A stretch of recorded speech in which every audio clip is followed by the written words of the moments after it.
good evening and welcome to 3FM 92.7. This is Hot Edition, live from our studio here at Adesawe Kanda, Accra. I am Martin Asiedu-Darteh. Coming up this evening, minority MPs storm EOCO Headquarters demanding a downward review of the 50 million cedi bail condition for Wontumi, the Ashanti regional chairman of the party.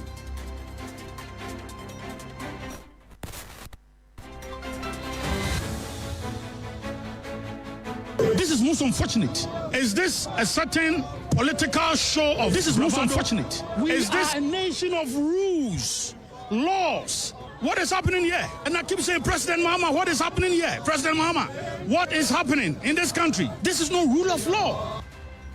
We have the latest regarding this development for you in a moment. Also tonight, Abetifi Member of Parliament Bryan acheampong hints of the MPP flagbeareship bid as he forms an exploratory committee to engage stakeholders and grassroots. We'll find out what exactly the intent and the roadmap for this committee, what that will be. And later, the Minister for Labour, Labour, Employment and Jobs, Rashid Pelpuo, implores nurses and midwives to hold off intended strike over conditions of service.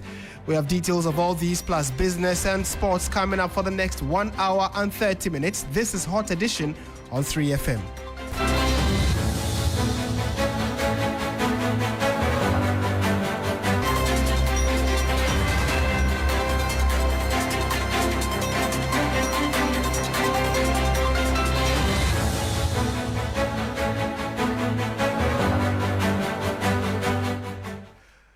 Let's settle for the details now, and before that we have Christabel Success Trevor, who has the summaries of the big stories for us. Hello, Christ. Hi, Martin. Some members of the minority caucus in Parliament staged a dramatic walkout on Thursday, May 30th, in protest against the continued detention of New Patriotic Party (NPP) Ashanti Regional Chairman Bernard Intriposiako, popularly known as Chairman Wontumi. Wontumi has been in EOCO custody since Tuesday, May 27. The Member of Parliament for Abetifi, Dr. Bryan acheampong, has announced that he's formed an exploratory committee geared towards uniting the members of the New Patriotic Party and preparing the party ahead of the 2028 elections. The committee has been tasked to engage stakeholders and listen to the voices. The Narcotics Control Commission, in collaboration with customs officials at the Tema port, has intercepted a 20-foot container carrying a consignment of tramadol exceeding the legally permitted dosage of 100 mg. The seizure, made at approximately 4:40 p.m., revealed 99 cartons of Tramal X120, a combination of tramadol and carisoprodol at 120 mg strength, alongside some quantity of sisal fiber. The Ghana Police Service has promoted 4 officers of the Western Central Regional Police Command in recognition of their diligence, professionalism, and dedication to duty, particularly for their role in arresting suspects linked to the Isiyao murder case. The officers, Christian Asari, Festus Gameli Kukwa, Nicholas Kinsley Amoa, and Adam Yakubu, have been promoted to the ranks of Inspector, Sergeant, and Lance Corporal, respectively. And before I leave you, a splinter group made up of the Union of Professional Nurses and Midwives Ghana, the Professional Association of Psychiatric Nurses Ghana, the National Association of Registered Midwives Ghana, and the Ghana Registered Midwives Association are urging the Ghana Registered Nurses and Midwives Association to reconsider its position regarding the industrial action recently declared. More than 128,000 nurses and midwives across Ghana are preparing to withdraw their services within the next 10 days, citing the government's continued delay in implementing their agreed conditions of service. Martin? Thank you very much, Christabel, for the latest for the summaries of the bulletin that we have for you. But now, time for the specific details of the big stories we have for you this evening. We're starting from developments having to do with the minority in Parliament. Now, the NPP MPs have besieged the headquarters of the Economic and Organised Crime Office, EOCO, demanding the immediate release of the Ashanti Regional Chairman of the party, Bernard Intriposiako. Many of you will know him as Chairman Wontumi. Wontumi was arrested by EOCO on Tuesday, the 27th of May, shortly after granted bail by the police CID in a case linked to alleged illegal mining activities. EOCO is holding him over a separate matter bordering on financial crime. His arrest sparked protests from party supporters who massed up at EOCO's office. Wontumi was later rushed to the hospital after reportedly falling ill while in the EOCO custody. Although EOCO has since granted him bail in the sum of 50 million Ghana cedis with 2 sureties, he has been unable to meet the bail conditions. Now, the minority MPs who boycotted parliamentary proceedings over Wontumi's detention are demanding that the bail terms be varied, calling his continued detention unjust. Let's find out what exactly it looked like on the grounds in the premises of EOCO offices. Joining me in studio now is Noble Crosby, and he was there and has come through for this particular chat on this. Crosby, thank you for joining us. To start with, around what time did the minority MPs decide to go to the premises of EOCO? So it was close to 3 o'clock when these members of parliament boycotted parliament. So they left, they walked out of parliament, and then together with all the leadership of the house, of their side, and I'm talking about the minority leader, Alexander King, the deputy minority leader, Patricia Appiagiel, as well as the whips led by Frank Anodonpre, they marched briskly to the forefront of the EOCO office. And while they were going, they were singing and chanting patriotic songs, and gradually they were, mobilizing people and supporters. Their fans was also, they were also coming to join them. And then it became sort of like a mini protest or a demonstration, if you like. That was when they got to the forefront of EOCO.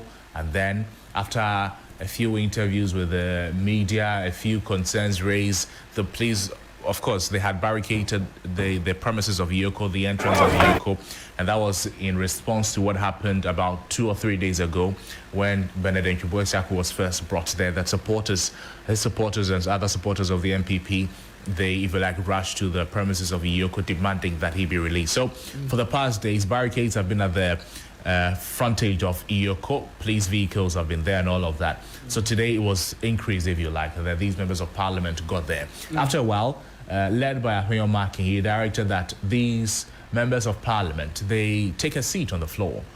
So they sat on the floor in the road, and that was their form of protest to demand that he be released, to demand that the right things are done. What essentially they're saying is that what is happening to Chairman Wontumi is purely political. It has almost nothing to do with the rule of law. In fact, if you listen to the whip, the minority whip, and I'm talking about Frank Anodonpre, he was saying that they're not there to shield any wrongdoing whatsoever. He emphasized that point. They're not there to obstruct investigations. According to him, they are there because a line has been crossed, a dangerous, unacceptable line that signals state power can now be used to humiliate, and traumatize and affect citizens of Ghana. That line has been crossed. That is what they are protesting against. That is what they are asking for. Acheampong, for instance, is asking that the bail conditions, the 50 million cedis bail condition plus 2 sureties, it be varied, it be reduced, if you like. We understand that Chairman Wontumi and his lawyers, they've been able to secure 1 surety. There's 1 more to go. That has not happened yet. So that's why he has not been released by EOCO yet. So, Crosby, certainly you're going to be with us for a bit so we can get to juice out all the information we can regarding this. So, if you are just listening to us and maybe you're just about getting out of your vehicle, you can also watch us on Facebook where we are streaming this bulletin. Then you can get to see the videos and pictures of the exacts that happened around the offices of EOCO when the minority decided to march all the way from Parliament House to the EOCO office. And they actually sat on the floor, led by the minority leader, Alexander Penyomakin. Looks like the Deputy Minority Leader, Madam Patricia PJ, struggled to sit because she probably was unaware of the demonstration and didn't get the appropriate outfit. So her dressing couldn't allow her to also sit on the floor. But many of the leadership of the minority sat on the floor, surrounded by other members of parliament on the minority side. Like Crosby indicated, we know that the minority chief whip, Frank Anodonpre, spoke moments ago about why they were there. We'll try and get to that specific issues and some of the issues he's been raising, and then get into whether or not there has been any response from the officials of EOCO or maybe some of the security services there. So let's first of all listen to Frank Anodonpre, minority chief whip.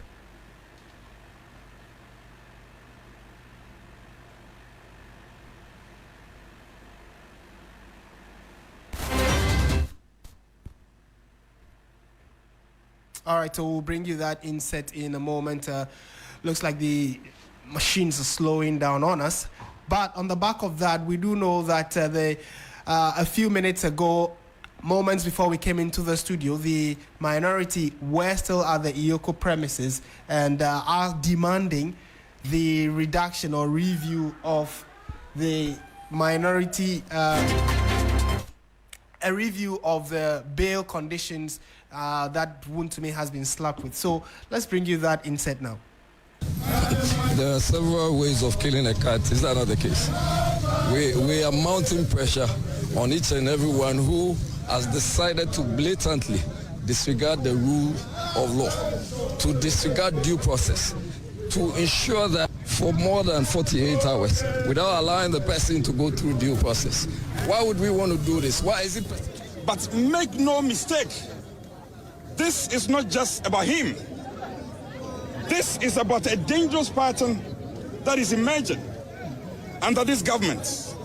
The misuse of state institutions to settle political scores, the erosion of impartiality in our law enforcement agencies, and the growing culture of fear and silence that is being imposed on our political discourse. We cannot, and we will not. We will not allow EOCO, the NIB, the police, or any state agency to be weaponized for political intimidation.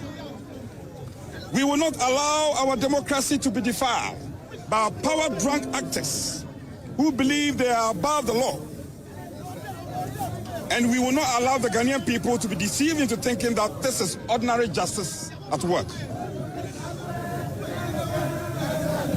If there are genuine concerns to be investigated, let them be pursued with fairness, with transparency, and with dignity. But what we witnessed was none of what. What we witnessed was the abuse of the law by those entrusted to uphold it. What we witnessed was a shameful chapter in our democratic journey, one that we must resist, reject, and remember. The minority in Parliament stands united, resolute, and unafraid. We will continue to speak power, truth to power. We will continue to walk the path of justice, no matter the cost, even at the peril of our lives, because we believe that Ghana must never be a country where political differences are punished with persecution, where opposition is met with oppression, where speaking out means being dragged out. Ladies and gentlemen, this work is not the end. It's the beginning of a multiplicity of factors and actions to be staged in the days ahead of us. It is only the beginning, a beginning of vigilance, a beginning of resistance, a beginning of people rising to reclaim the soul of this republic from those who trade in it for control. The EOCO, well, to the EOCO, to this government, and to those watching, We say this. The emphasis is mine. We say this. The minority is watching. The people are watching. History is watching. Yes. I thank you. And you heard the voice of the minority chief whip of the NPP in Parliament, that is in the person of Frank Asiedu-Darteh, speaking to the media moments after they arrived there. But Crosby is still with us. Crosby, now, again, paint a picture for us. When the minority were about getting there, per the videos we are seeing, they must have caused a bit of traffic. Was that the situation? How was it? That was exactly the situation. So you know where EOCO is situated? Right in front of EOCO, the road there is leading to the Kwame Nkrumah Museum. So these members of parliament with their supporters, they took a seat right in the middle of the road. So the police had to divert traffic. What happened was that police officers blocked traffic after the intersection after you go through the Accra Road. When you're getting close to EOCO, there's an intersection there. They began diverting all traffic towards the Kwame Nkrumah Museum area, towards Stadium.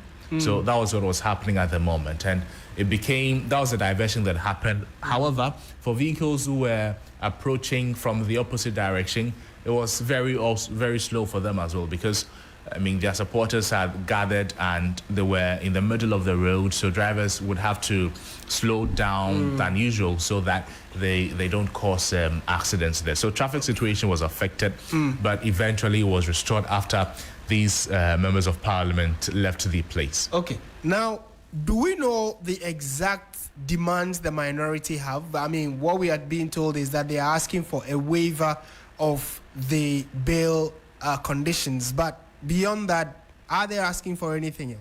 What they're asking for, two things mainly in summary, is that Chairman Wontumi is treated fairly, treated like every other Ghanaian. Chairman Wontumi is not victimized, that he is not persecuted, that what is happening right now does not turn into a political witch hunt, because that is what they see is the reason, that is what they see happening right now. What they want is that all the happenings concerning Chairman Wontumi and what he has been accused of be dealt with according to the rule of law. In fact, for Nana Boakye and some other leaders of the NPP, what they're saying is that what is happening is politics. That's the word that the former Minister for Information, I'm talking about Kojo Nkrumah, said, that what is happening is purely politics. It has almost nothing to do with democracy. For Frank Asiedu-Darteh, what is happening over the past few days is casting a dark shadow on the country's democracy. They want him to be treated fairly, and then they want the bail conditions to be varied. It is exorbitant, and it was set like that so that he will be unable to fulfill them, so that he will be kept longer at EOCO against his desires. Right, so let's listen to some of the names you mentioned. Herin Anabuachi, who's the national organizer of NPP, and then also MP for Fonsia Iribi, Kojo Nkrumah, former information minister, former works and housing minister. They all shared thoughts on today's development of the minority from parliament massing up at the EOCO premises in solidarity with the chairman of the NPP, Chairman Wontumi, who is currently still in EOCO. The minority are saying that the bail bond is too much. It should be reviewed.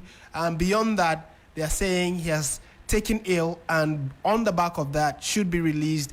So it's a very fluid situation. Let's pick the thoughts of these two gentlemen and then maybe come and wrap it up with Crosby in studio. They are telling us is that Wontumi is not here. We have asked of his whereabouts and they are unable to confirm. We've asked of the director. We have been told that the director general is not here.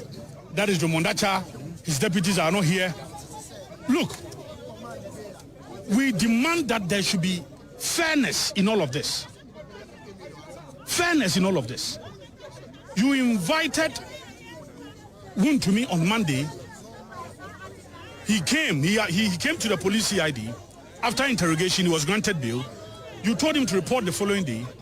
And just when he was exiting, he was ambushed and he was picked up. I would say it's a kidnap. Now, we don't even know his whereabouts. We are here. The entire minority caucus walked from Parliament And then somebody here says that, oh, Wontumi is not here. This is most unfortunate. Is this a certain political show of bravado? We are a nation of rules, laws. What is happening here? And I keep saying, President Mahama, what is happening here? President Mahama, what is happening in this country? They say rule of law. This is no rule of law. This is a rule of a certain person, certain man, somebody somewhere, wanting to show that yes, we have power. Yes, we are in charge. He was picked up on Tuesday. As we speak, it is 48 hours. And they are telling us that they don't know his whereabouts. It's going to court an option to you are a legal practitioner. It's going to court an option. Oh, of course, it's part of the options. Of course, it's part. And I know that his lawyers are preparing something. But then what we are saying is that we demand to speak to the leadership. They need to update us what is happening. It is 48 hours after his arrest. What is happening? That is why the entire minority caucus, they walked all the way from Parliament to this place. So that is Henry Nanabuachi, national organizer of the NPP, asking questions of the President of the Republic that what is happening.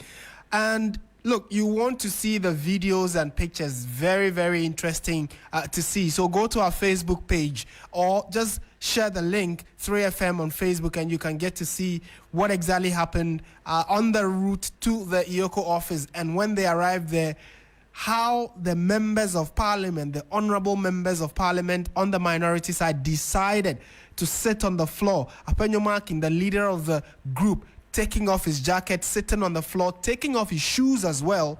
It is a sight to behold. So go to the Facebook page and you can appreciate what exactly we're talking about. Also, Kojo Nkrumah, we indicated, also shared a thought on it and said that he thought the systems in the country must be allowed to work devoid of partisan politics. Let's listen to him.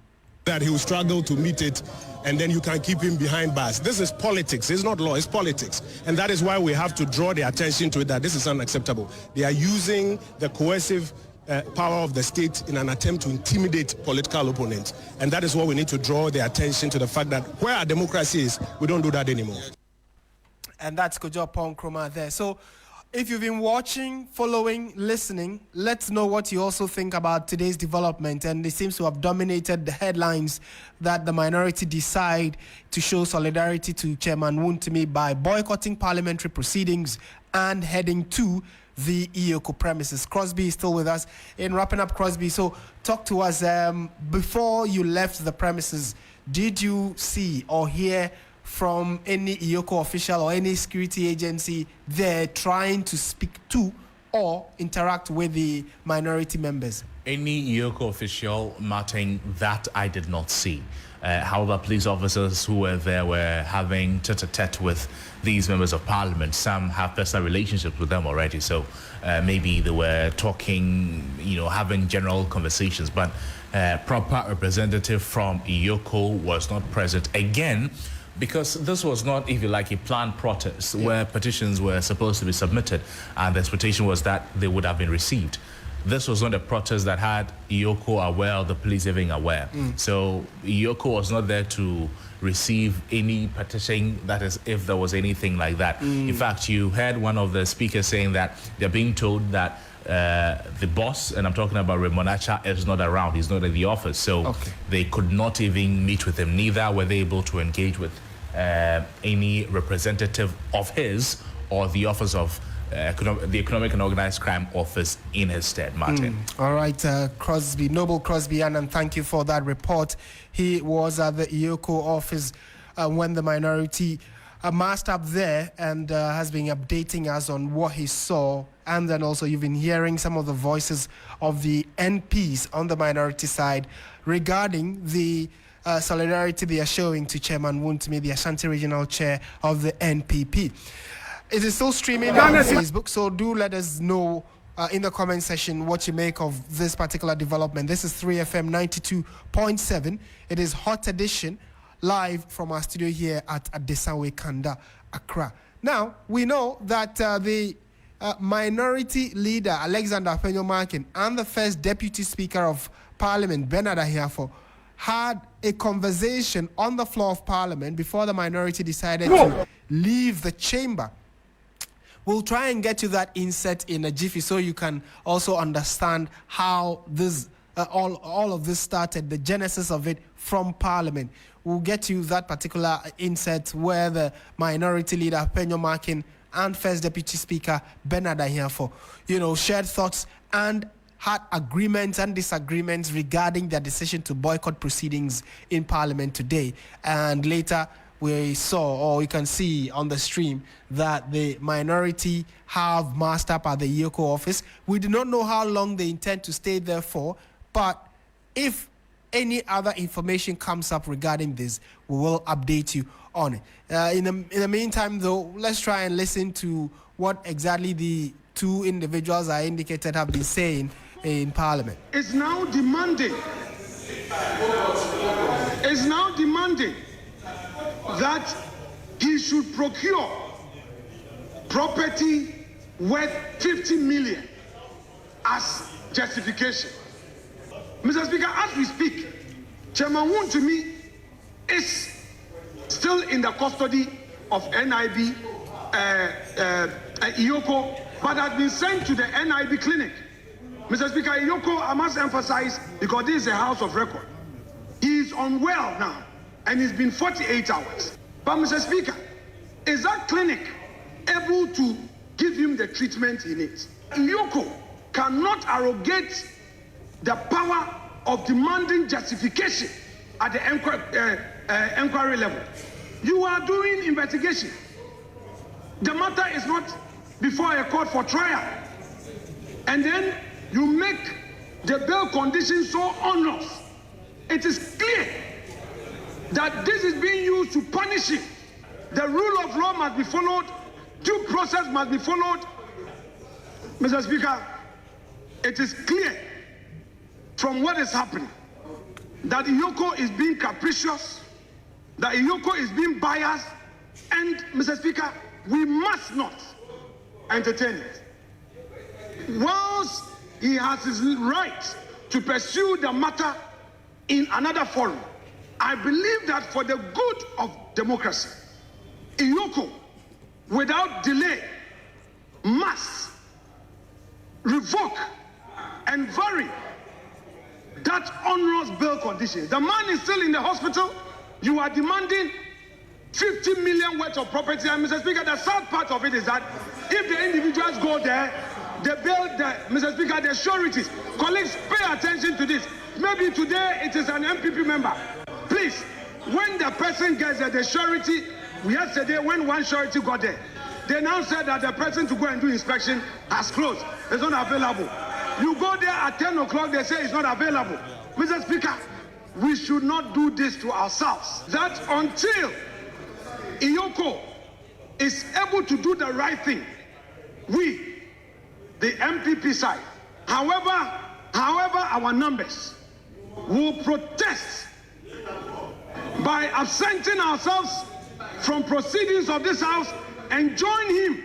We are all going to sleep there with him, and we are not going to ask for any property. We don't have 50 million worth of properties. Where is he going to get it from? That go and bring landed documents. Mr. Speaker, they must do the right thing, and we will not be part of any proceedings until the right thing is done. I was thinking whether this is a matter to open up for a debate. He is seeking the leave of the House to draw the House attention to a matter of urgent public importance. And I have listened carefully to him. I will want the House to take a look at Article 125 of the Constitution, particularly clause 1, 2, and 3, and have the view as to what we should be doing in the circumstances. Honorable members, let me read Article 125. Justice emanates from the people and shall be administered in the name of the Republic by the judiciary, who shall be independent and subject only to this Constitution. 2, citizens may exercise popular participation in the administration of justice through the institution of public and customary tribunals and the jury and assessor system. 3, the judicial power of Ghana shall be vested in the judiciary. Accordingly, neither the president, nor parliament, nor any organ or agency of the president or parliament shall have or be given final judicial power. So he's drawn the attention to a matter of public urgent importance, and having regard to the constitutional principle, the supreme law of the land, above and beyond which no further law exists. What then is expected of Parliament? I believe this is a matter that can adequately be addressed by the judiciary. For me, if a decision of an institution can be challenged at the court, if a security agency poses a bail condition that we feel that the bail condition is harsh, I do not think Parliament will have the authority to call for a review of that particular decision. If a person is detained beyond the stipulated constitutional period, what he should do is very clear. So, in the circumstances, I will want to bring the statement time to an end. And that is Bernard Ahiafo, who is the first Deputy Speaker of Parliament. Before him, he also had Alexander Penyomaki, who is the leader of the minority side in Parliament. And picking up from the last part of Bernard Ahiafo's submission, he is more or less saying that if you believe that any state institution has overstepped the mandate it has or is doing something unconstitutional, you should head to court. And information we are picking indicate that that is what stoked the minority's decision to now want to boycott parliamentary proceedings. But let's ask a legal practitioner and a law lecturer what he makes of this development and how does that bode for Ghana's democracy and the democracy we are hoping to build. Raymond Bederman is a private legal practitioner and also a law lecturer at CAF University. Mr. Bederman, good evening. Thank you for joining us on 3FM. Good evening, Martin. How are you? Not bad, thank you. To start with, I'm sure you've been following the developments, and the concern really is on the 48-hour rule, where if a state institution or the security services pick up someone or invite someone or detain someone, it should not go beyond the stipulated 48 hours.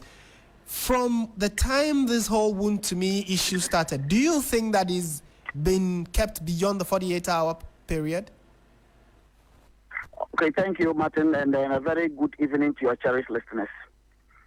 Actually, the 48-hour rule is there to protect the citizens against infringement on their right to movement.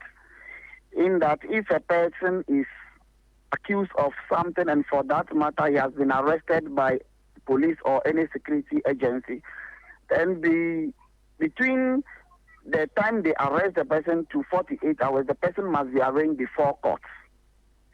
And where that is not done, then that person has the power to go to court to apply as a matter of right for the person to be released unconditionally. So under these circumstances, if calculating from the time he was arrested up to this time, if it is about 48 hours, then what they have to do is to apply to court for him to be released unconditionally. Which means that the call of the first Deputy Speaker, Bernard Ahiafo, that if the minority feels slighted about this, they should head to court, is a call in the right direction. I believe, and I believe that is the law.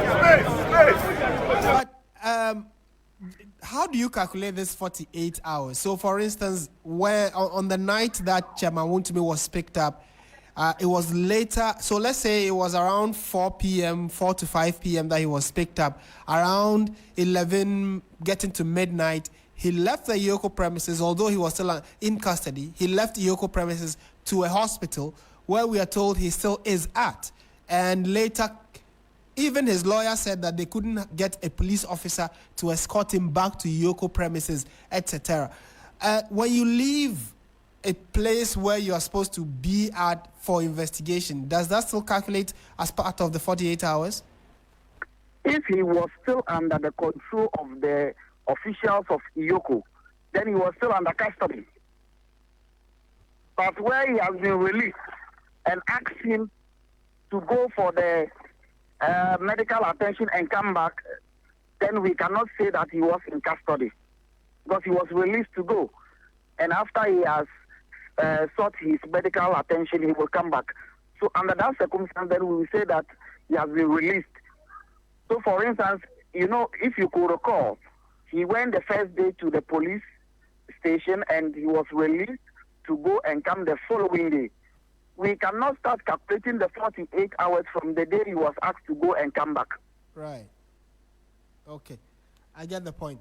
Now, let's talk about the conditions that, the bail conditions that have been slapped on him. 50 million cedis with 2 sureties. The minority say that that is outrageous and that it should be waived or varied. Are you able to tell us what are the what considerations go into how a bail condition is arrived at?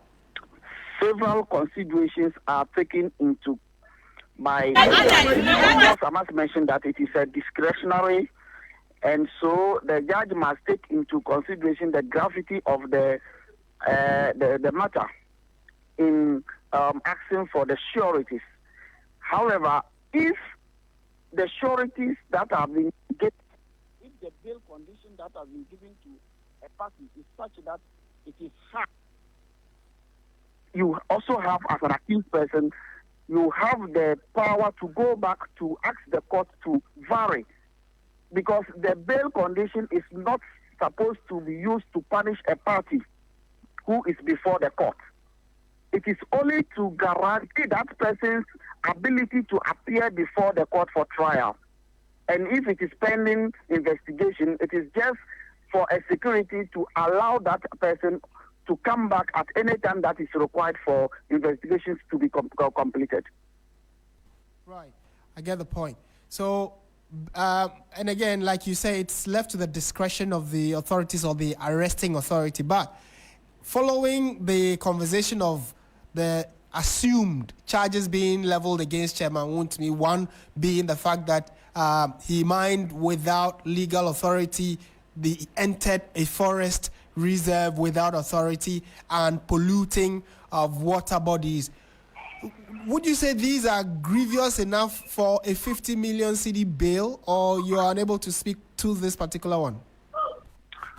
Well, like I said earlier on, as a lawyer, if he is my client, I will take into consideration whether or not I have the power to get those people to grant him that. If I don't, what I will do is to go back to the court and seek to vary the conditions that have been provided. So as it stands now, it is up to his lawyers, if they feel that he cannot meet the bail condition, to go back to court to seek to revise that condition that has been given to him. And so that is the remedy that is available to him. So it is not like they are asked to say that they are preventing him from getting his freedom. They are only trying to get a security. So if you think that the security is too harsh, you go back to court and seek to vary it. Okay. We are grateful for your thoughts on this issue. Thank you so much for speaking to us, Raymond Bedaman. I do appreciate your time. Right. He is a private legal practitioner and a law lecturer at CAF University, and giving us some legal perspectives on how all of this is playing out. But let's also speak to a security consultant on whether or not EOCO in itself is outstepping its bounds, or the minority are flouting any specific orders. Richard Kumado joins us on the phone. Mr. Kumado, good evening. Thank you for joining us on 3FM. Thank you, Martin. What would your immediate thoughts be from the security perspective? That, first of all, is EOCO overstepping its bounds because the news or the concern is that they have kept the man beyond 48 hours? No, they are mindful of the fact that whatever they do could be scrutinized and it could be litigated in court. And they are also mindful of the fact that the 48-hour rule applies.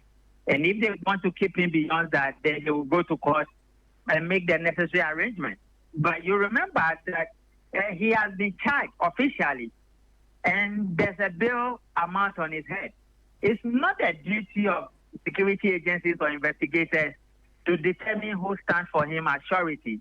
It is rather the responsibility of his lawyers, particularly when we have a precedent set up not long ago that you remember in the case of the SkyTrain issue. Two people, one person has the bill, the other person did not, and they went to court and it was reviewed.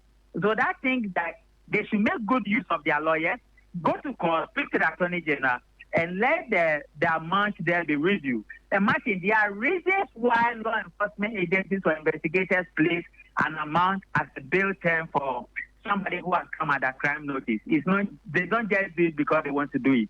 And those are the things we need to look at for. So I wouldn't say they are overstepping their boundaries. They are working within the law, and where their excesses, we can look at it. Okay. Now to the side of the minority, I mean, it is very obvious that they did not plan. This was not a pre-planned demonstration or protest. It was certainly out of the blue. Have they breached any specific laws? I'm thinking that the Public Order Act would have been breached and they need to be held accountable. I understand some of my brothers and sisters in the media are trying to change it so fast that this is demonstration. So we will not be talking about the Public Order Act. Martin, we are creating a premises in this country where if care is not taken, there will be a standoff between law enforcement agencies and people who belong to politicians or who are politicians or they are lawyers to any of the two parties in Ghana. To that extent, it might create a premises also where it becomes very difficult to protect the state and the citizens may suffer. Why? Because there are standard procedures for doing many of these things we are talking about, public engagements and people confronting law enforcement officers, whether they are on demonstrations or so. I think we are overstepping the limits of that. And I think we are creating a hostile environment for law enforcement officers. Having been in this environment for almost 28 years, 29 years, my fear is that it may create some level of conflict in the future, and there might be serious problems we may not be able to handle in the immediate term. So when, let me just play the devil's advocate and hold you for a bit. So the point is, there is the assumption that these are members of parliament and should know better that if you want to stage such a street protest or a demonstration, whichever name you give to it, because they were certainly going to discomfort other motorists and road users, they needed to get police permit. If they didn't, would you say because of the quote-unquote privilege they enjoy as members of parliament, they should be let go or they can be pardoned? It depends on the investigators and what the state will want to do. I am proposing that people gathering unnecessarily and put up a bad behavior and put up a conduct that is inimical to the safety of others and has the ability of breaching public peace and the security of the state, they needed to be arrested and prosecuted, particularly when they are parliamentarians. And I don't think their privileges apply to what we are seeing. You remember 2 days ago or yesterday when they started, the Speaker of Parliament made it so clear that even though law enforcement officers should not harass anybody, the privileges they enjoy as parliamentarians also have limits. And they are taking too much advantage of it, and they are behaving in a manner that is best described as lawlessness. And I think this behavior today is absurdity to the highest level. I think it's uncalled for, it's unnecessary, because in as much as they gather and create discomfort for many of the people who plow that aspect, Wontumi, our big brother Wontumi, will not be released because they gather there. Because the honors his son the lawyer to ensure that they meet the bill term or they go to court to get it buried. And it is not because some people gather or something. And guess what? There could also be an agreement between the lawyers and the particular investigators who have interest in this particular case. They didn't take the two options, but they went into the street and they created all manner of chaos within the specified area. And I don't think that is cool at all. All right, Mr. Kumado, pleasure talking to you. Thank you for your time. Thank you, Martin. He is a security consultant, sharing his thoughts on maybe giving us a security perspective to today's development. Let's now get a political perspective to it, because clearly the minority is drumming home the position that this is political machinations from the side of the NDC or the government in power, the NDC government. So let's speak to Dr. Samuel Efriye, who is a political analyst with the Kumasi Technical University. Doc, thank you so much for your time this evening on 3FM. Yes, good evening, Martin. Do these developments, from where you sit, increase the political temperature in the country, you think? Yes. Greetings to your listeners as well.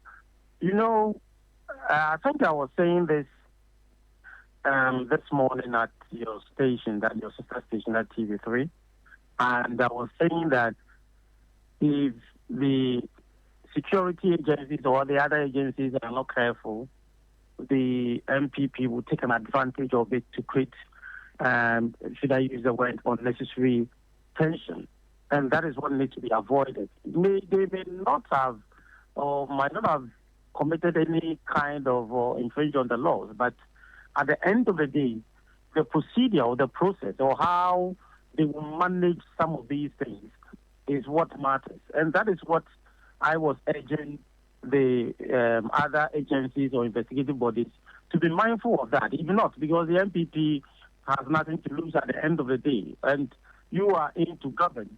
So if the government in power need to have, because I know on privy to information that there's a lot of people that has been listed for questioning. So they need to manage this very, very well in terms of using wisdom in application of timing and the process and engaging lawyers in some of these things. If not, I'm telling you, as it happens, I don't know what I was saying. I was saying in the morning was like a prophet to let this come in, because what the minority did this afternoon is something that is creating traffic or unnecessary kind of confusion. I saw it. I was watching on your TV3, and clearly you see that it's something that needs to be encouraged. That's why I'm saying that the MPP has nothing to lose now, but they can create an uncomfortable environment for you, and this is where it might not be good for the NDC in some time to come. Right, Doc, but are we not undermining our own security institutions if we choose to politicize every situation or every issue that comes up? Is it out of place for a state security agency like EOCO to pick up an individual and ask or take the person through due process without any sort of political interference? Is it, for instance, the NDC chairman or the NDC, executive or President Mahama that has asked EOCO to undertake such an operation? These institutions has been a tool. It's not this time, but previous governments, it has been a tool as a political. So any decisions or anything that probably it seems to be genuine for a certain cause, then you see that it's being politicized. And that is what is happening. I don't wish, or we don't wish, that some of these institutions will be seen as doing their job, and you see the political angle that to be twisted. So it behoves on us to have a clearly defined. That's why I'm saying that they need to manage, the EOCO or whoever, NIB or whatever, they need to manage some of these things. Because if it continues that they are arresting the opposition or let's say the MPP will have a certain stand that is unintentional, is a way of trying to intimidate them. And if you're not careful, they will come out and create confusion. That is where my argument lies. It's not like the security or whoever that is involved cannot they cannot do anything. But at the end of the day, you are governing. So if you don't have these management of these issues of arresting, I'm not saying they should stop. No, I'm one of those people. Even when Wontumi case came and there were some allegations about he has done something about this money issue, I even said that if they have any concrete evidence, they should arrest the man and send the person to court so that the law will do its course. That I'm not against any kind of appointees who need to be questioning.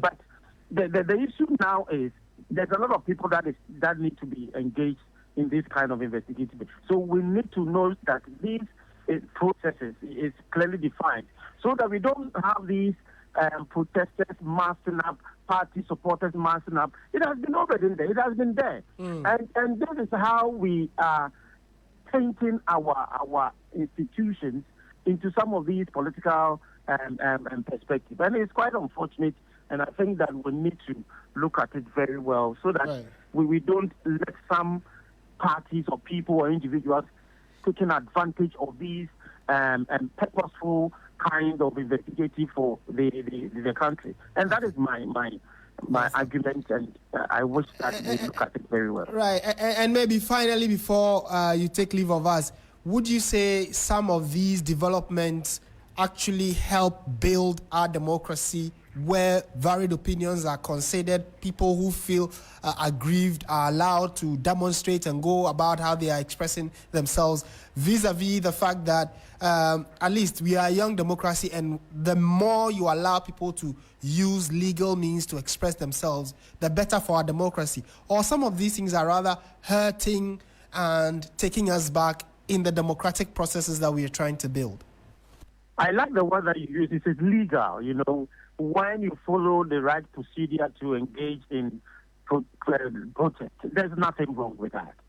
There's nothing wrong with that. But when you just come on the street unannounced, do anything, you know, this is where we have, because we have the right. Everybody, each and everyone has the right to engage in protest. But you need to do it, as you said, legally, so that we don't have some of these. Because I saw these things, and the police with these fire cannons and other things were trying, and they protested, and some people were having some verbal engagement. These things, and you know that the road was also blocked because they are there. You can't just pass through. If you pass through, if you are not careful, they will beat you, or they will engage you in some kind of action that is uncalled for. So that is where they should do it in legal form. You can do your press conference, you can do, but you don't try to create an impression that there's a kind of war, there's a kind of, and this is something that we have been doing. Okay. Even at the law court, you see when people are being sent to the court, you see party members following them, singing in buses, engaging, and you know sometimes these things might not be good for our democracy. I think we have grown more than 30 or 35 years in our democracy, the Fourth Republic. We need to grow and learn so that we can improve on some of these aspects of actions and inactions towards state institutions as well. Dr. Samuel Afriyie, pleasure talking to you. Thank you so much for your time this evening. And he is a political analyst and lecturer as well, Dr. Samuel Afriyie there, and has been talking to us on many of, or giving us a political perspective on what some of you have been saying regarding the developments of the minority massing up in front of EOCO. Some of you have also sent your comments in. Let's go through a few of them before we delve into business. Prosper Mensah says, just compare this number of people to Nakoyo's arrest and the crowd for her release. It's clear that MPP supporters are in support of Wontumi's arrest. Chairman can now see those who have the real power. This is Aziz Pro Maxwell says, this is a nuisance to public peace. They have come out to protest without seeking permission from the security agencies. There are procedures for them to follow for protest. Let them be arrested. Okay. And then also Ben Carson says Edubuahe will think twice following this kind of arrest that has just happened. Right, so many of you have also sent in Maoli Besemanche, I should say, says the juju of Wontumi is now working on them, rendering honorable men children. All right, so we will pick some of your thoughts again, or the messages you are sending in again, when we are done with business and sports. This is 3FM 92.7. Stay with us. We are live around the world on 3news.com, which is our website. Do keep the messages coming in. We have more for you in a moment.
Early every weekday because of you, to keep you on top of your game. Yeah!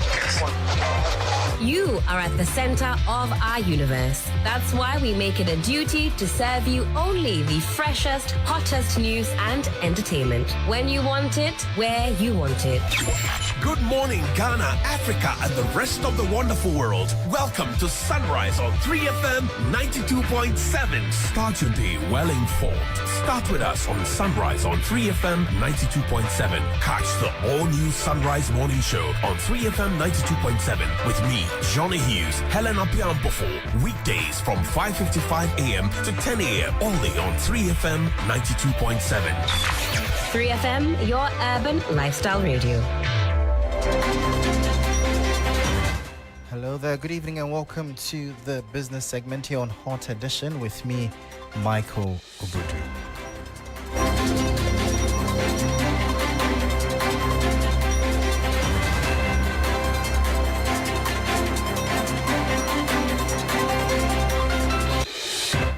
And coming up tonight, Ghana to add 2,800 barrels of oil per day to current production from Q3 of this year, following commencement of drilling operations at Tallow and ENI new oil fields. Details of these and many other stories coming up shortly. Please stay with us.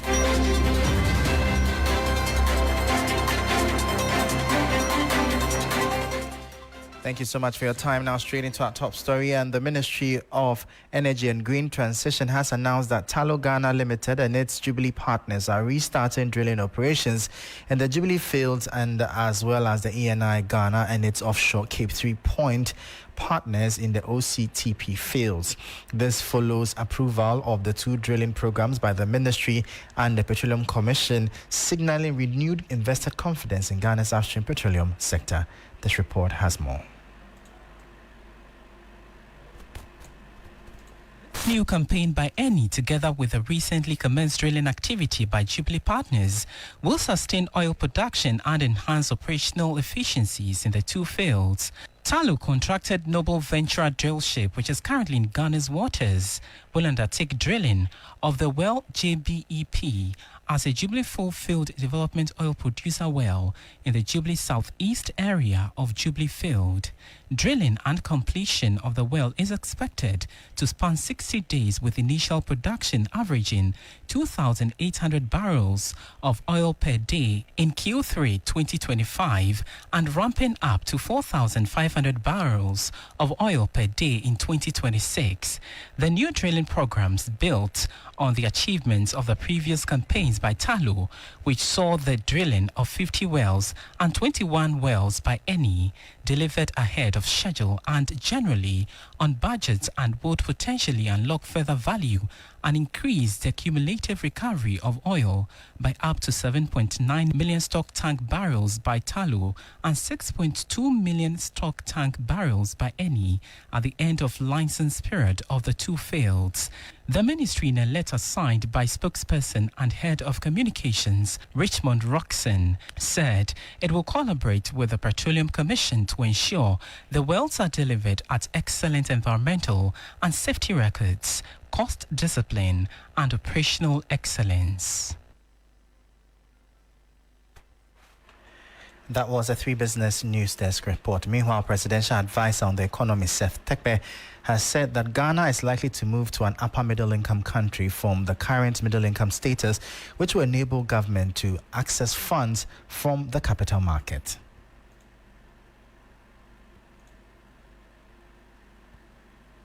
If you bring, let's say 1 more, 2 more, and definitely 3 more fuels, with average 50,000, maybe 80,000, each, it will boost your GDP. And because, per capita depends on growth, the GDP, right, is your GDP divided by your population. If the population doesn't grow that fast, then we are likely to move from a lower middle-income country. We are not a low-income country, from a lower middle-income country to an upper middle-income country. If that is going to be the case, right, then we must prepare. We must use it to resolve some of the challenges that we are facing. We should resolve to put money aside from that. But once you are credible and you are paying down your debt, your ratings also go up. And the rate at which you borrow also goes down. You heard that Seth Tekpe, he is Presidential Advisor on the Economy. Now, the Chartered Institute of Restructuring and Insolvency Practitioners, CIRIP, is encouraging struggling businesses in Ghana to seek the services of licensed insolvency practitioners at the earliest stages, at the earliest signs of financial distress. The institute says timely intervention could prevent many firms from collapsing or being forced into liquidation. Speaking to the media at the CIRIP Ghana annual public lecture, President of the Institute, Felix Ado, noted that the newly passed Chartered Institute of Restructuring and Insolvency Practitioners Ghana Act 2024 offers a renewed sense of hope for distressed businesses. He added that with the right professional guidance and support, many companies currently facing financial challenges can be successfully restructured and return to viability. It's a great beginning.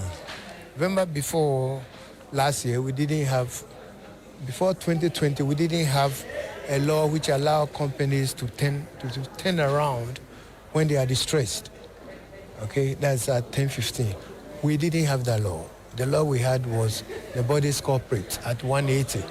Okay, and that basically said if you are distressed, we liquidate you. No, the new thinking. And that's what is working for these advanced countries, economies. Is that when you are distressed, somebody like an IEP will come and help you turn yourself around. Because sometimes you've been doing it for several years and you're achieving the same results which are not quite what you want. Okay? And that's why you need an outsider to come and help you do it. That's what this new law does.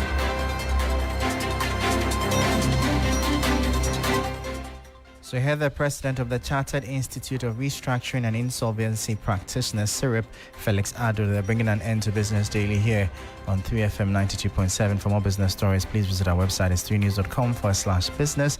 I am Michael Ubodu. Thank you for listening. As always, please stay safe. Up next is sports and bills on standby. Stay tuned.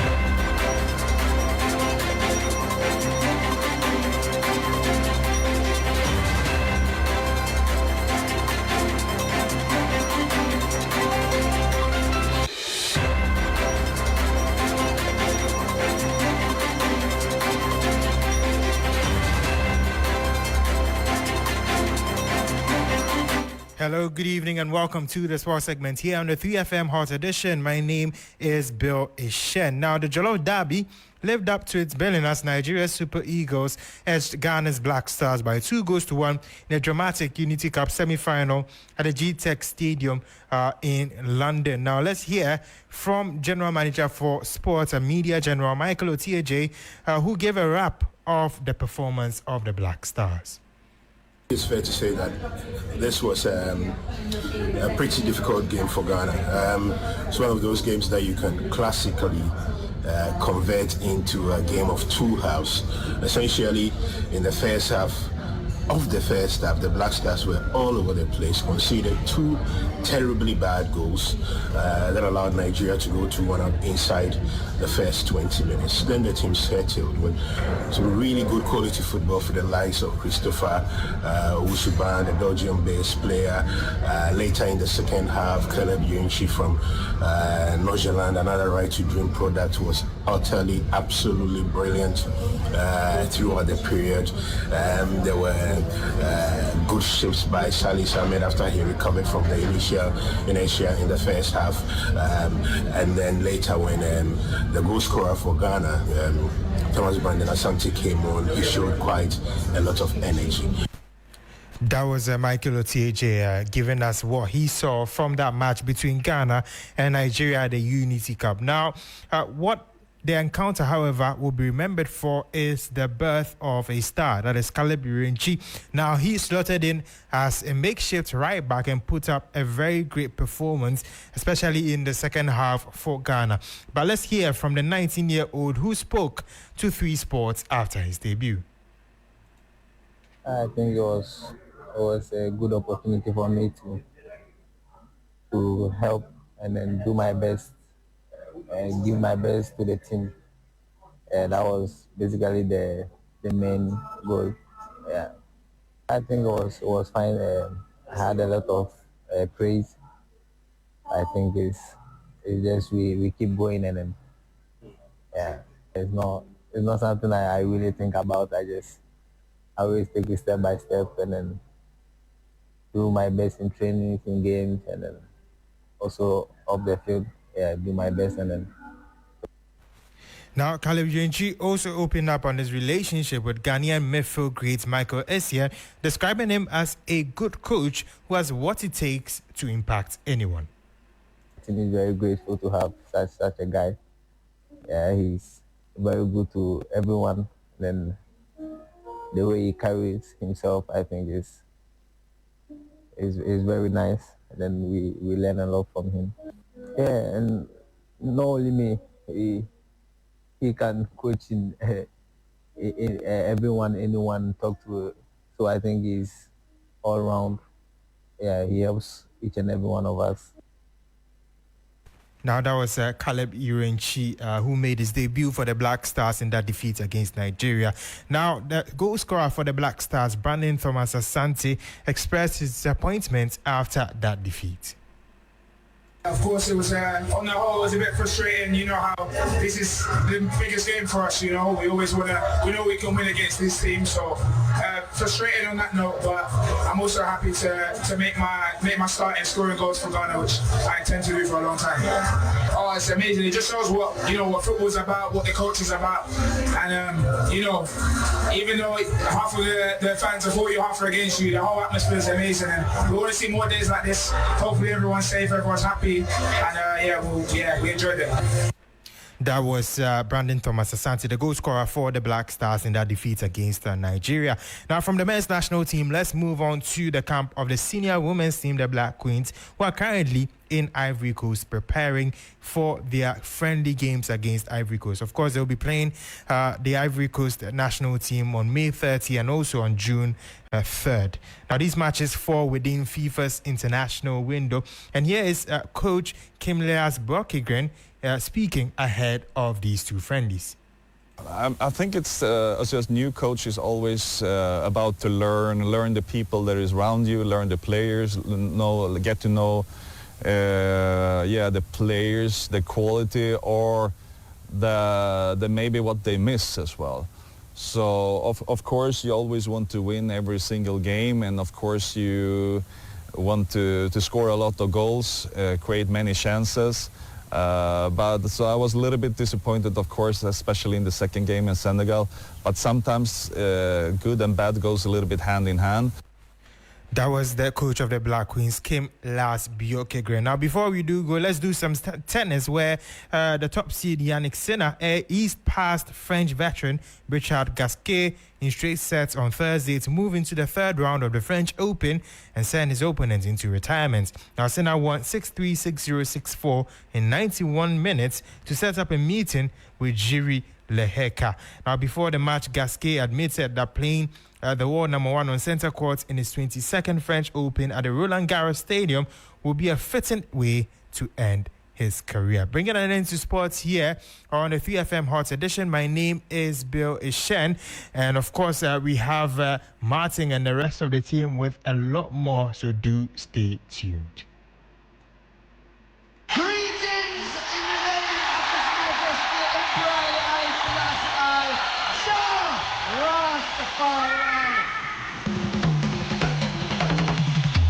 It has always been a journey of Pan-Africanism and consciousness. It is your regular taxi driver with the urban blend and 3FM 92.7 in living stereo every day, Monday to Friday, from 12:30 p.m. till 3 p.m. This is the show everybody listens to, so your business will certainly do well here. My name, Black Rasta. I am the rootical, hairtical, Don Gargan, Mua Fire, Rhythm, Comfort. Atinga ya chika fankare, Azure ya chika fankare, Abama ta chika fankare.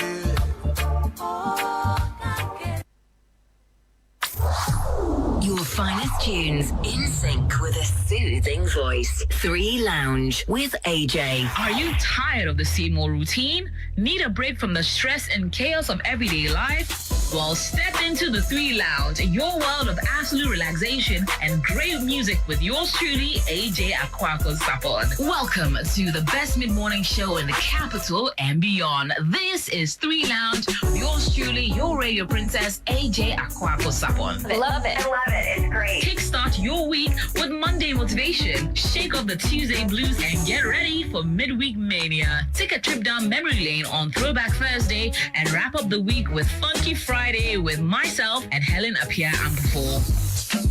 Plus, enjoy exciting celebrity interviews, insightful conversation, engaging discussions on topics that matter, and there's a boatload of fun and easy activations that reward and appreciate you, our loyal listener.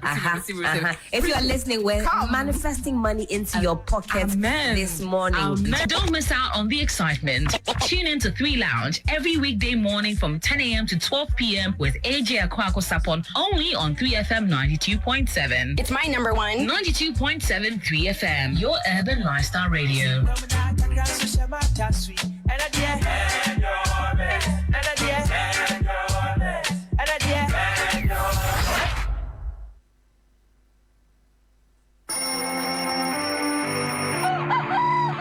I wake up early every weekday because of you, to keep you on top of your game. Yeah! You are at the center of our universe. That's why we make it a duty to serve you only the freshest, hottest news and entertainment. When you want it, where you want it.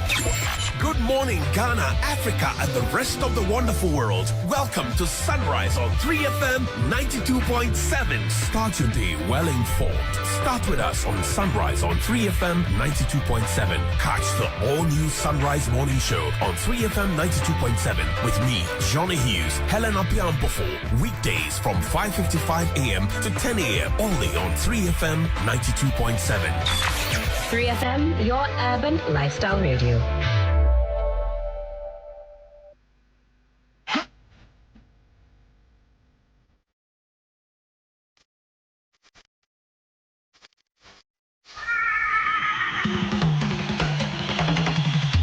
It has always been being a journey of Pan-Africanism and consciousness. It is your regular taxi driver with the urban blend and 3FM 92.7 in living stereo every day, Monday to Friday from 12:30 p.m. till 3 p.m.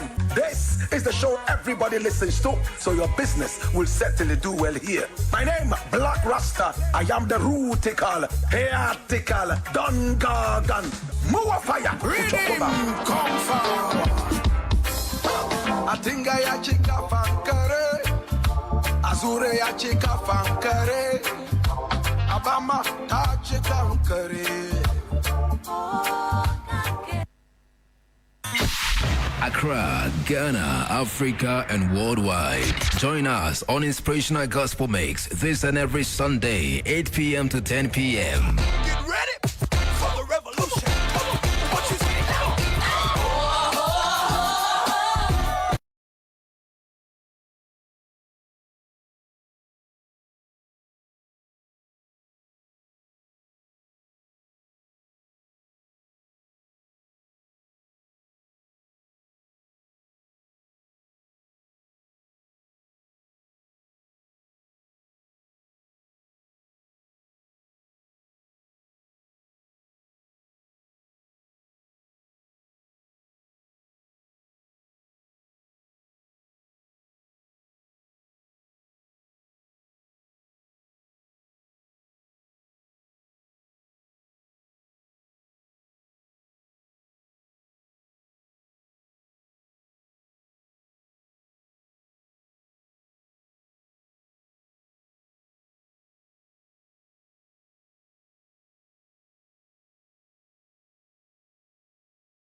As justification. Mr. Speaker, as we speak, Chairman Wontumi is still in the custody of NIB, EOCO, but has been sent to the NIB clinic. Mr. Speaker, EOCO, I must emphasize, because this is a house of record, he is unwell now, and it's been 48 hours. But Mr. Speaker, is that clinic able to give him the treatment he needs? EOCO cannot allocate of demanding justification at the inquiry level. You are doing investigation. The matter is not before a court for trial. And then you make the bail conditions so onerous. It is clear that this is being used to punish him. The rule of law must be followed. Due process must be followed. Mr. Speaker, it is clear from what is happening that EOCO is being capricious, that EOCO is being biased, and Mr. Speaker, we must not entertain it. Whilst he has his right to pursue the matter in another forum, I believe that for the good of democracy, EOCO, without delay, must revoke and vary that onerous bail condition. The man is still in the hospital. You are demanding 50 million worth of property. And Mr. Speaker, the sad part of it is that if the individuals go there, they build Mr. Speaker, the sureties. Colleagues, pay attention to this. Maybe today it is an MPP member. Please, when the person gets there, the surety, yesterday when one surety got there, they now said that the person to go and do inspection has closed. It's not available. You go there at 10 o'clock, they say it's not available.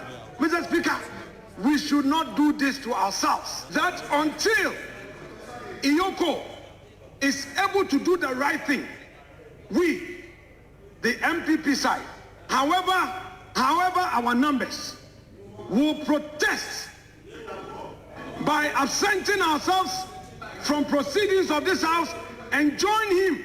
We are all going to sleep there with him, and we are not going to ask for any property. We don't have 50 million worth of properties. Where is he going to get it from?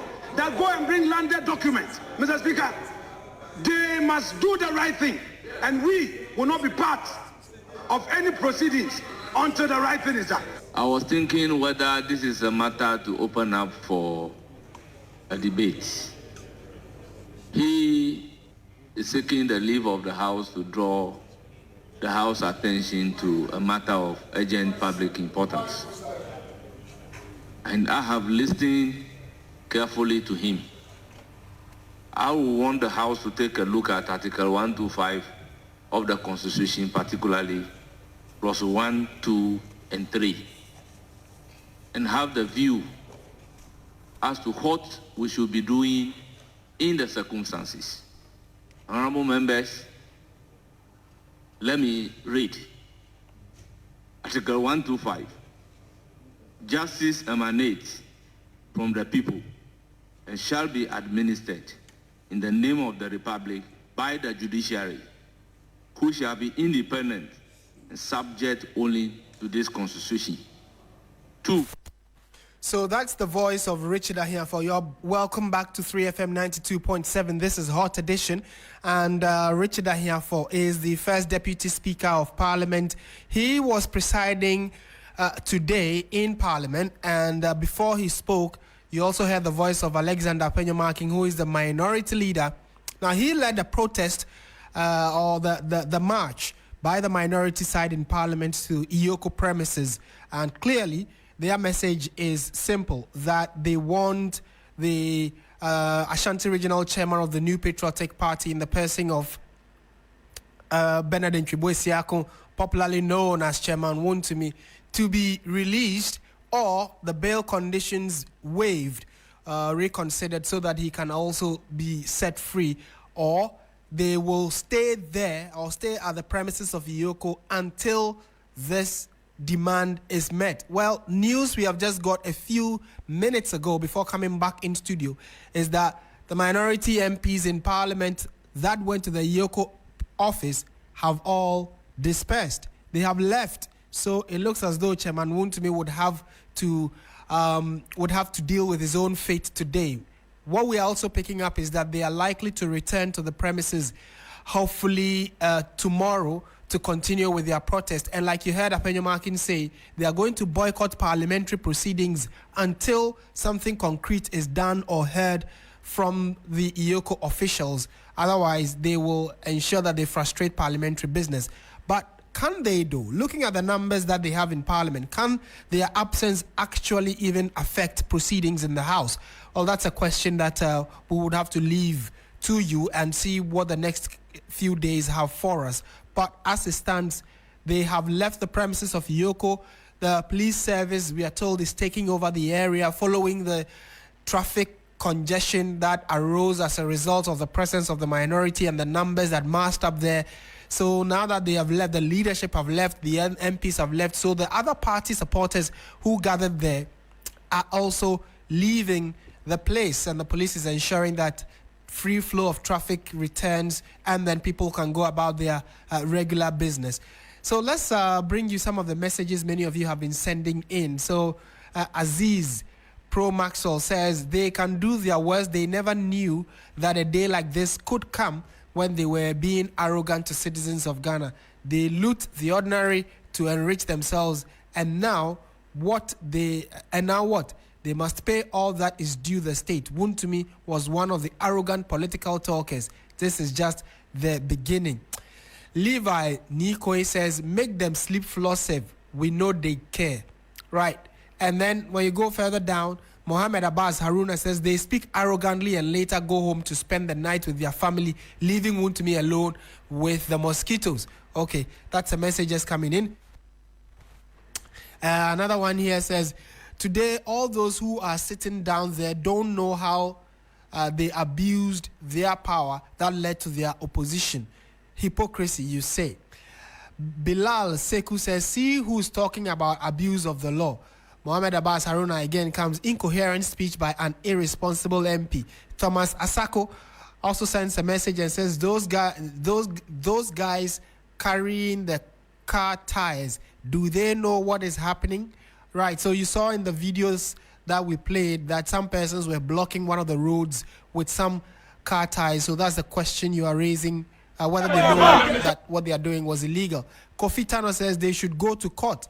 Again, some have asked that if the minority are slighted or feel hard done by this decision, they should go to court. Bright BKB says Patricia PJ should also sit down now. Okay, so, well, she was unfortunately ill-dressed for the occasion, so could not sit when the male MPs were sitting there.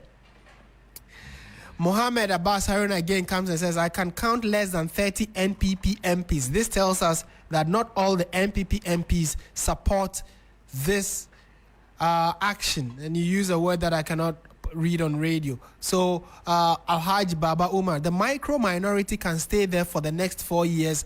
After all, they have no use in parliament. Kofi Albert, the prof, says, so did they notify the police before going on this protest? I guess their gathering there is even unlawful. David Panford says, if they say this is politics, I don't get it. Are they not politicians? That's a question you ask. They are just causing destruction and chaos to government business. If they like, they should sleep without going to work. Another one, if there's no matter how many... It doesn't matter how many micro-minority people turn up. It will not affect anything. The law is the law. Meanwhile, Patience Kote says, Parliament is working without them. Is this what Ghanaians voted for? Will they expect pay for not working today? Is this the normal way that they should approach EOCO? Respect should be shown either way. And one or two final messages before we wrap up. Samira Ajete says, I'll provide them with pillows. That's how you want to support the minority who have gathered at EOCO. If nobody attends to them, they are being made useless by MPs. And finally, Apenyo should be arrested. Then all this nonsense will stop. So many of you have sent messages, and we are happy that you did send them through. We are very happy that you sent us your messages. Thank you for being a part of the show. This has been Hot Edition on 3FM 92.7. I am Martin Asiedu-Darteh. That's it for the bulletin. Regular programming continues. Thank you for your time. Bye for now.